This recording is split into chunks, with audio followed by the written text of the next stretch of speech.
This weekend marks the end of a wild and unpredictable regular season. For two teams in the area, Friday will give them a strong test before the playoffs begin next week. You know, this is the kind of team that you're going to face in the playoffs. This is the type of team this is a playoff caliber football team. It's good to play a top-tier opponent going into the playoffs. You don't want to play somebody that you feel like you could just walk over at the end of the season, because I don't think that gets you prepared for the playoffs. Dinwiddie, which holds the top seed in Region 4B, is 7-0 for the first time since 2018 and returns to the postseason this year after their string of consecutive playoff appearances ended at 13 this past spring. These seniors that we have now, they were a part of that last playoff run.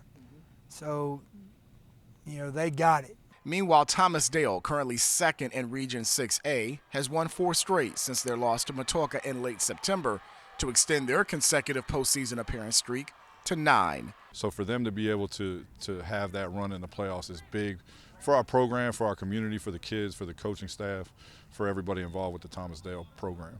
In our game of the week, Dinwiddie and Thomas Dale, ranked second and third in our coaches poll respectively, will renew an old Central District rivalry that has gained some steam in recent years. You know, it just kind of goes back and forth, but they're always going to be a solid football program with Kevin running the show. I think because you have two good football teams, I think that breeds the rivalry naturally.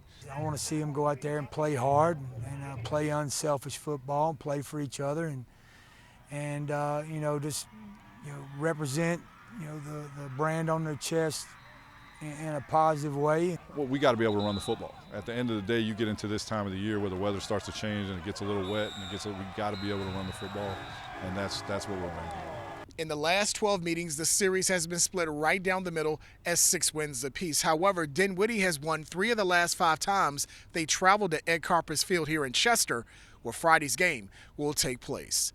For Final Score Friday's Game of the Week, I'm Sean Robertson, CBS 6 Sports.